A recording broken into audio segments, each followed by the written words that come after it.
નમસ્કાર મિત્રો, મારી યુટ્યુબ ચેનલમાં ફરી એકવાર આપનું હૃદયપૂર્વક સ્વાગત છે। આજનો ટોપિક છે મિત્રો કે રાત્રે આ ત્રણ વસ્તુઓ ક્યારેય ખાવી નહીં, નહીંતર તમને આખી રાત ઊંઘ નહીં આવે, પેટમાં ગેસ થશે અને એ ગેસ અને એ વાયુ એ ગેસ જો અવળો થશે તો છાતીમાં દુખાવો થઈ શકે છે અને વાયુનો પ્રકોપ થાય તો આયુર્વેદ મુજબ હાર્ટ એટેક પણ આવી શકે છે, બ્રેઇન સ્ટ્રોક થઈ શકે છે, એટલે કે લકવો પણ પડી શકે છે।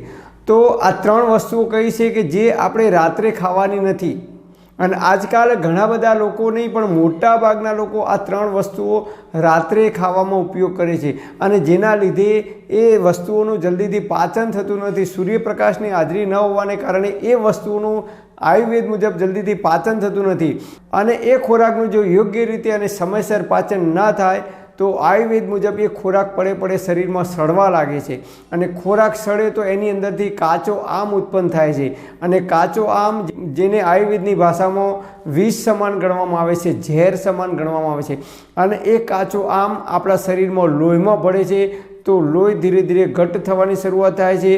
એ કાચો આમ ઉધ્વ ગતિ કરે છે તો શરીરમાં જે જગ્યાએ જાય છે એ જગ્યાએ દુખાવાનું કારણ બને છે। એટલે સવારે ઉઠીએ એટલે ઘણા લોકોને હાથ પગના સોધા જકડાઈ જાય છે, પગમાં ઢીંચણમાં વા આવે છે, ઘણા લોકોને યુરિક એસિડનો પ્રોબ્લેમ થાય છે તો પગે સવારે ઉઠે એટલે પગમાં સોજા આવી જાય છે। આ તમામ પ્રકારની બીમારીઓનું આ જડ છે, આ મૂળ કારણ છે। તો આ ત્રણ વસ્તુ કઈ છે જે રાત્રે ના ખાવી જોઈએ। નંબર 1, દહીં અને દહીંમાંથી બનતી તમામ પ્રકારની વાનગીઓ રાત્રે ક્યારેય ના ખવાય સૂર્યાસ્ત પછી। તો આપણે કહેવત છે કે મૂળો મોગરી અને દહીં બપોર પછી નહીં। આજકાલ તમે જુઓ તો રાત્રે દહીંવડા હોય, દહીં પૂરી હોય, દહીં પચવામાં ભારે છે એટલે જલ્દી એનું પાચન થતું નથી આયુર્વેદ મુજબ, તો રાત્રે દહીં અને દહીંની વાનગીઓ ક્યારેય ખવાય નહીં। નંબર 2, ઢોકળા, ઇડલી, સંભાર, ખમણ, ચીઝ, બટર, પનીર આ વસ્તુઓ ક્યારેય રાત્રે ખવાય નહીં કારણ કે પચવામાં ભારે છે, એનું જલ્દીથી પાચન થતું નથી।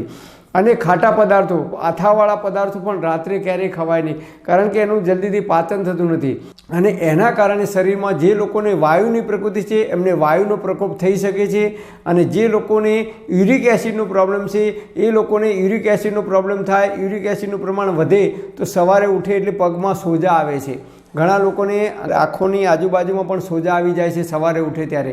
જે લોકો આંધ્રપ્રદેશના છે, પંજાબી છે, તમિલનાડુના છે એ લોકો તમે જુઓ એ લોકો સવારે 9:30 10 વાગે ભર પેટ નાસ્તો કરે છે, ઇડલી હોય, સંભાર હોય, ઢોસા હોય, જે કંઈ વસ્તુઓ ખાય છે એ લોકો સવારે ખાય છે અને આપણે ગુજરાતીઓ રાત્રે 8 વાગે કે 9 વાગે કે 10 વાગે આ વસ્તુઓ ખાઈએ છીએ।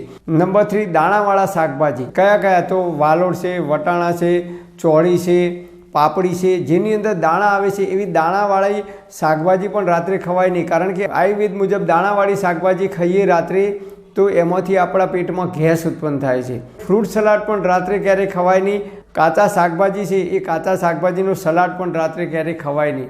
ઘણા લોકો આપણે રિસેપ્શનમાં કે મેરેજમાં જઈએ તો સલાડ ખાય છે, રાત્રે કાચા શાકભાજીનું સલાડ પણ ખવાય નહીં। સૂર્યાસ્ત પછી જો આ ત્રણ વસ્તુનો તમે ઉપયોગ નહીં કરો, ભોજન પચતું નથી અને યુરિક એસિડનો પ્રોબ્લેમ થાય છે, વાયુનો પ્રકોપ થાય છે, એ તમામ પ્રકારની બીમારીઓથી આપણે બચી શકીશું। પરમપિતા પરમાત્મા આપ સર્વેને તંદુરસ્ત અને નિરોગી રાખે એવી હૃદયપૂર્વક મારી પ્રાર્થના।